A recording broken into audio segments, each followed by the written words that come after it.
আসসালামু আলাইকুম এভরিওয়ান। আজকে আমরা ইউনিট 11 এর লেসন 3 স্টোরিজ ফ্রম গাজা লেসনটা নিয়ে আলোচনা করব। তো এই লেসনের শুরুতে একটা ফটোগ্রাফ দেওয়া আছে, আপনারা দেখতে পাইতেছেন। তো এই ফটোগ্রাফের নিচে বলা আছে, it's a still from the performance of the play Gaza monologues by Ashtar theatre Palestine 2010। তো আমরা জানি বুঝতেছি যে 2010-এ প্যালেস্টাইনে আশতার থিয়েটার নামে একটা থিয়েটারের থেকে এই ছবিটা নেওয়া হয়েছে। এই ছবিটা তোলা হয়েছে একটা প্লেয়ের সময়, যে এই প্লেয়ের নাম ছিল গাজা মোনোলগ। তো মোনোলগ দ্বারা আমরা কি বুঝি এটা একটু আগে শুনবো। মোনোলগ মানে হচ্ছে কোনো একক বক্তৃতা। তার মানে কোনো একজন মানুষ যখন কোনো বক্তৃতা দেয় তখন সেটাকে আমরা মোনোলগ হিসেবে বলতে পারি। তো এই মোনোলগটা হচ্ছে একটা ড্রামাটিক মোনোলগ, যেখানে একটা স্টেজ ইউজ করা হয়েছে বা একটা প্লে পারফর্ম করা হয়েছে। আর এরকম অনেক জন মিলে হচ্ছে এই প্লেতে পারফর্ম করছিল। অনেক জনের অনেক মনোলগ ছিল, তাদের নাম্বারিংও করা হয়েছিল, যে monologue number 1, monologue number 2, monologue number 3 এরকম করে। তো এর মধ্যে একজনের মনোলগ এখানে ছবিতে ক্যাপচার করা হয়েছে। তো এই হচ্ছে মনোলগের ব্যাপারটা। অ্যান্ড আমরা বুঝতেছি যেটা বহুত আগের, 2010 সালে প্যালেস্টাইনের থিয়েটারে তোলা একটা ছবি গাজা মনোলগ থেকে। তো এই কোশ্চেন গুলোর অ্যান্সার আমরা এইখান থেকে করতে পারবো আশা করি। এরপরে আমরা সরাসরি আমরা লেসনে চলে যাব। তো লেসনে বলছে না, read the 3 selected monologues from Ashta Theatres production Gaza monologue. তো যেটা বললাম যে অনেকেই মনোলগ পারফর্ম করছিল, এর মধ্যে 3 জনের সিলেক্টেড মনোলগ এখানে আমাদের তুলে ধরা হয়েছে। and answer the question that follows whatever. So the pieces are translated by ফিদা জিরিস। তো ফিদা জিরিস এর নামে একজন এই যেই মনোলগ গুলো সেগুলোকে ট্রান্সলেট করছে ইংলিশে। অবভিয়াসলি তারা ইংলিশ পারফর্ম করেনি। সো ফিদা জিরিস ছিল এই পুরো মনোলগ গুলো ট্রান্সলেটর। ওকে, তো প্রথমেই একজনের নাম আসতেছে, 23 নাম্বার মনোলগ, মাহমুদ বালাউই, বোর্ন 1995। তো মাহমুদ বালাউই, যার জন্ম 1995, তার মনোলগের এখানে কিছু অংশ তুলে ধরা হবে। এখানে আশাতি ক্যাম্প নামে একটা জায়গা মেনশন করা হয়েছে। তো প্রত্যেকের মনোলগেরই একটা লোকেশন মেনশন করা আছে শুরুতে, কারণ প্রত্যেকেরই যে এক্সপিরিয়েন্স, সেই এক্সপিরিয়েন্সটা নির্দিষ্ট লোকেশন বেসড এক্সপিরিয়েন্স। এই জন্য লোকেশন গুলা আগে আগে মেনশন করা থাকে। তো মাহমুদ বালাউয়ের এক্সপিরিয়েন্সটা আশাতি ক্যাম্পের এক্সপিরিয়েন্স, এই জন্য এই ক্যাম্পের মেনশনটা করা আছে। ওকে, সো শুরু করি। I want to write the most beautiful words about Gaza, but I can't. So, Mahmud বালাউই বলতেছে যে আমি গাজা সম্পর্কে সবচেয়ে সুন্দর সুন্দর কথাগুলো লিখতে চাই, কিন্তু আমি পারি না। I cannot not see the poverty, siege, and famine, especially when all Gaza city flooded into Al Ariz and emptied it from all goods in 2 hours. এটা একটু আরামসে বুঝি আমরা। ফার্স্ট অফ অল বলছে যে I can not not see, মানে হচ্ছে আমি না দেখে দেখতে পারি না, এরকম ভাবে একটা মেটাফোর ইউজ করা হয়েছে, যে মানে আমি না দেখে থাকতে পারি না যে দারিদ্র, অবরোধ এবং দুর্ভিক্ষ, বিশেষ করে যখন পুরো গাজা শহরের মানুষ আল আরিশের দিকে ছুটে যায়। আল আরিশ হয়তো এমন একটা জায়গা যেখানে হচ্ছে ত্রাণ বিতরণ করা হয় যুদ্ধের সময়। তো ছুটে যায় এবং মাত্র 2 ঘন্টার মধ্যেই সেখানকার সব পণ্য যা ত্রাণ হিসেবে ছিল সেগুলো শেষ করে ফেলে। I cannot not see the deprivation in every house, the fear and the sickness. এর মানে হচ্ছে খুবই সহজ, আমি প্রতিটি ঘরের যে ডিপ্রাইভেশন বা বঞ্চনা, ভয় এবং অসুস্থতা দেখতে না পেরে পারি না, বা না দেখে থাকতে পারি না, এরকম কিছু। ওকে, আচ্ছা, পরের পৃষ্ঠাতে যাই। পরের line, what do you want me to say about Gaza? From when I became aware of it I was sad about everything inside it. মানে তিনি বলতেছেন যে গাঁজা সম্পর্কে আমি তোমাকে কি বলবো বা কি শুনতে চাও আমার কাছ থেকে। যখন থেকে আমি এই সম্পর্কে সচেতন হয়েছি তখন থেকে এর ভেতরে সবকিছু নিয়েই আমি দুঃখিত। Specially the kids and even the adults, youth, women, girls, animals, stones and trees, everything in it is crying. এর মানে হচ্ছে বিশেষ করে শিশুরা, এমনকি প্রাপ্তবয়স্ক যারা আছে তারা, যুবকরা, যুবতীরা, মেয়েরা, প্রাণী, পাথর, গাছপালা, এর সবকিছুই যেন কাঁদতেছে। I am looking for nice words to say and I can not find them. মানে আমি বলার মতো সুন্দর শব্দ খুঁজছি, কিন্তু আমি সেগুলো খুঁজে পাচ্ছি না। The sea is the only thing that helps me dream. এর মানে হচ্ছে অবভিয়াসলি যে সমুদ্র একমাত্র জিনিস যা আমাকে স্বপ্ন দেখতে সাহায্য করে। When I stand on the shore, I can imagine Cyprus, travel to Paris, fly to Rome, all while standing in the same spot. এর মানে হচ্ছে যখন আমি সমুদ্রের তীরে, শোর মানে হচ্ছে তীর, তীরে দাঁড়াই, তখন একই জায়গায় দাঁড়িয়ে আমি সাইপ্রাসকে কল্পনা করতে পারি। সাইপ্রাস একটা দেশের নাম বা জায়গার নাম। প্যারিসে ভ্রমণ করতে পারি, আমি রোমে উড়ে যেতে পারি, এরকম ভাবে আর কি কল্পনার জগতের কথা বলতেছে। I go around the whole world and in the end I land on my bed in our house in the middle of the refugee camp.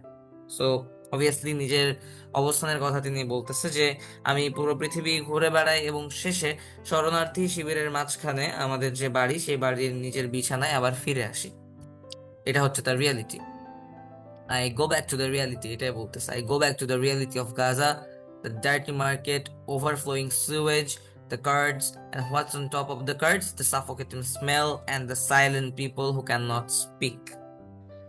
আচ্ছা, সো যে রিয়েল ওয়ার্ল্ডের কথা তিনি মেনশন করতেছেন, যে সেই রিয়েল ওয়ার্ল্ডে আবার বাস্তবতায় আমি ফিরে আসি, যেখানে থাকে নোংরা বাজার, ওভারফ্লোয়িং সুয়েজ মানে হচ্ছে উপচে পড়া পয় নিষ্কাশনের নোংরা পানি, গাড়ি কার্টস, আগের দিনও বলা হয়েছে গাড়ি কার্টস মানে হচ্ছে গাড়ি, গাড়িগুলো এবং গাড়ির উপর থাকা জিনিসপত্র, দম বন্ধ করা দুর্গন্ধ এবং নীরব মানুষ যারা কথা বলতে পারে না বা কথা বলতে ভয় পায়। When I look at the clock and it's 11:55, I start shaking and my heart beats faster. যখন আমি ঘড়ির দিকে তাকাই এবং দেখি যে 11:55, তখন আমি কাঁপতে শুরু করি এবং আমার হৃদস্পন্দন বেড়ে যায়। I feel that the war started again. আমার মনে হয় বা আমি ভাবতে শুরু করি যে আবার বুঝি যুদ্ধ শুরু হলো। Not only the clock scares me, everything that flies does, even the flies. মানে শুধু যে ঘড়ি আমাকে হচ্ছে ভয় পাওয়ায় সেটা না, বা শুধুমাত্র ঘড়ি দেখেই যে আমি ভয় পাই এরকমটা না, যে কোনো উড়ন্ত বস্তু বা জিনিস আমাকে ভয় দেখায়, এমনকি ফ্লাইজ মানে মাছিও। I can't tell anyone about my fears, so they don't call me a wimp or a sissy. এই দুটো ওয়ার্ড আমরা এখানে দেখলাম, উইম্প এন্ড সিসি। সো সে বলতেছে যে আমি কাউকে আমার ভয়ের কথা বলতে পারি না, যাতে তারা আমাকে উইম্প ভীতু বা সিসি মানে কাপুরুষ না বলে বা না ভাবে। I am most scared for my older brothers. আমি আমার বড় ভাইদের জন্য সব থেকে বেশি ভয় পাই। When a fly lands on any of them, I feel it's going to kill him. So যখন কোনো মাছি তাদের গায়ে গিয়ে বসে, তখন আমার মনে হয় মাছিটি বুঝি তাদেরকে মেরে ফেলবে।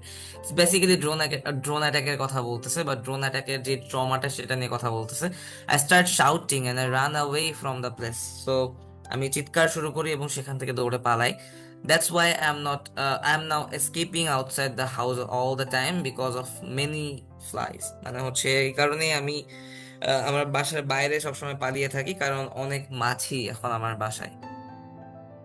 ওকে, সো এরপরে আমরা 26 নাম্বার মনোলগ, যার ছিল মাহমুদ নাজিম, তার একটা মনোলগ বা তার বক্তৃতা পড়ব।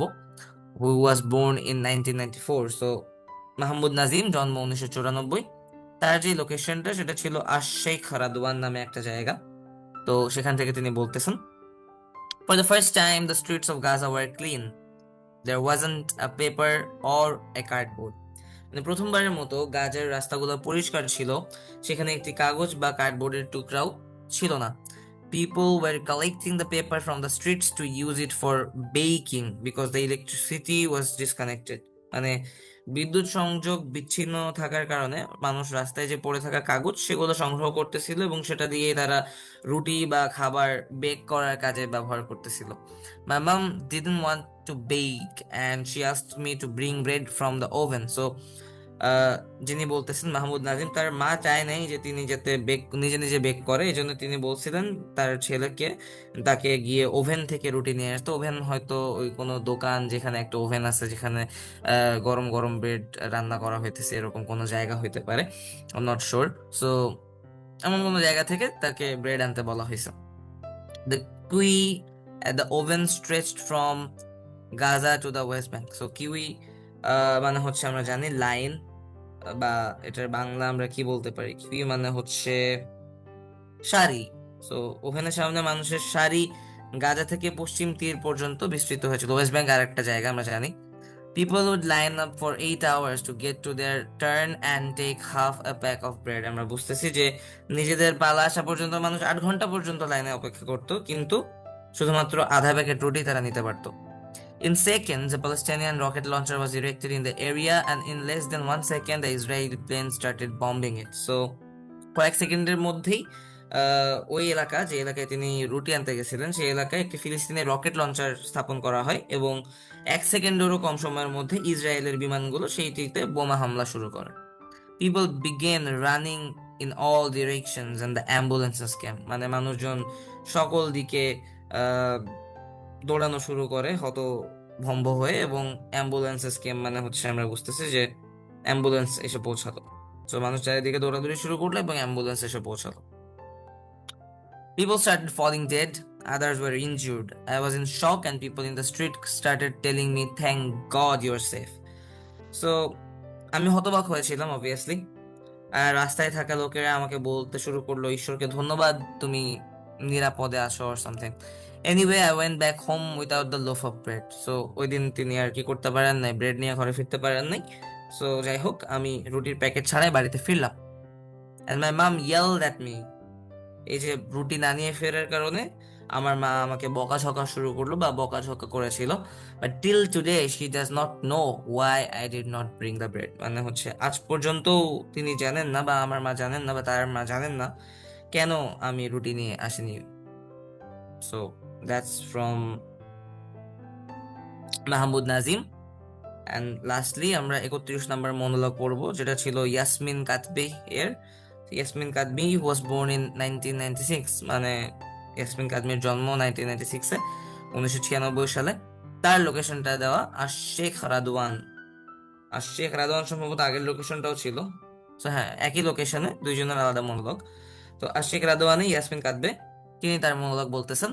When the war started, my mom, my brothers and sisters and I were in Russia, which made me always worried about dad. মানে হচ্ছে যখন যুদ্ধ শুরু হয় তখন আমি, আমার মা, ভাই এবং বোনেরা সবাই রাশিয়ায় ছিলাম, যা আমাকে সবসময় বাবার জন্য চিন্তিত করে রাখতো, কারণ তার বাবা সম্ভবত গাজাতে ছিল। We wanted to leave Russia and return to Gaza among our family to leave the events with them. So আমরা রাশিয়া ছেড়ে গাজায় ফিরে পরিবারের সঙ্গে থাকতে এবং তাদের সঙ্গে এই ঘটনাগুলো প্রত্যক্ষভাবে অনুভব করতে চেয়েছিলাম। As soon as the war ended and the crossings opened, we returned to Gaza, and from then till today, we have been hearing stories of the war. So যুদ্ধ শেষ হওয়ার সাথে সাথেই এবং সীমান্ত পারাবারের পথগুলো খুলে যাওয়ার সঙ্গে সঙ্গেই আমরা গাজায় ফিরে আসি, এবং তখন থেকে আজ পর্যন্ত আমরা যুদ্ধের নানা কাহিনী শুনি, কারণ তারা তো রাশিয়াতে ছিল। তো প্রত্যক্ষদর্শী না হইলেও তারা কাহিনী শুনতেছে ততদিন থেকে। I could not sleep in Russia because of my worry about that. মানে আমি বাবার দুশ্চিন্তার কারণে রাশিয়ায় ঠিকমতো ঘুমাইতে পারতাম না। Before the war, when the mobile used to ring and it would be from Gaza, we would be happy and race to answer it. মানে যুদ্ধ শুরু হওয়ার আগে যখন মোবাইল ফোন বেজে উঠতো এবং ফোনটি যখন গাজা থেকে আসতো, তখন আমরা আনন্দিত হয়ে ফোনটি ধরার জন্য ছুটে যেতাম। But in the war, every time the mobile rang from Gaza, any number, whether we know it or not, we would say, "Dear God," and start looking at each other to see who will answer. মানে হচ্ছে বুঝতেছি যে, কিন্তু যুদ্ধের সময় যখন গাজা থেকে কেউ ফোন করতো বা কোনো ফোন আসতো, আহ নম্বরটি পরিচিত হোক কিংবা অপরিচিত হোক, আমরা বলতাম হে আল্লাহ বা হে ঈশ্বর, এবং একে অপরের দিকে তাকাতে শুরু করতাম কে ফোনটি ধরবে সেটা দেখার জন্য বা সেটা জানার জন্য। After the war, a lot of things changed in me. যুদ্ধের পর আমার মধ্যে অনেক কিছু বদলে গেছে। I started seeing things differently. মানে আমি বিষয়গুলোকে বা অনেক বিষয় ভিন্নভাবে দেখতে শুরু করেছি। I began to like the city. মানে আমি শহরটাকে পছন্দ করতে শুরু করেছি। Life became more beautiful and so did I. মানে হচ্ছে জীবন আরো সুন্দর হয়ে উঠলো এবং আমিও তেমনই হয়ে উঠলাম। My friends changed and I made older and more mature ones. মানে হচ্ছে আমার বন্ধুরাও বদলে গেল এবং আমি বয়সে বড় এবং আরো পরিণত বন্ধু পাওয়া শুরু করলাম। I became very outspoken and brave even in front of dad, and I could face anyone. মানে হচ্ছে আমি বাবার সামনে পর্যন্ত অনেক স্পষ্টবাদী এবং সাহসী হয়ে উঠলাম এবং যে কোনো মানুষের মুখোমুখি আমি এখন হতে পারতাম। Mom and I became friends. A lot of times we stay up at night and talk about everything. So আমি এবং আমার মা বন্ধুর মতো হয়ে গেলাম এবং অনেক সময় আমরা রাত বিরাতে জেগে থেকে হচ্ছে সবকিছু নিয়ে গল্প করতাম বা আলোচনা করতাম। In the future if I grow up and in Gaza it's an achievement to grow up. যদি ভবিষ্যতে আমি কখনো বড় হতে পারি, আর গাজায় বড় হওয়াটা একটি অর্জনের সমতুল্য। Because death is standing at your door step, obviously, মানে হচ্ছে আহ, কারণ মৃত্যু গাজাতে বা সেখানে তোমার দরজায় দাঁড়িয়ে থাকে।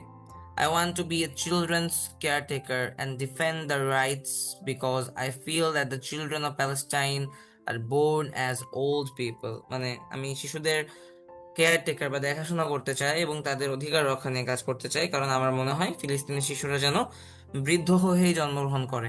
A kid can be 6 years old and yet supporting a family. So একজন শিশুর বয়স হয়তো মাত্র 6 বছর হইতে পারে, অথচ সে একটি পরিবারের ভরণ পোষণ করতে পারে। So that's it from stories from Gaza, যেখানে 3টা মনোলগ নিয়ে আমরা আলোচনা করছি। মনোলগ কি সেটা আমরা শুরুতে বলছি। আই হোপ আমরা বুঝতে পারছি।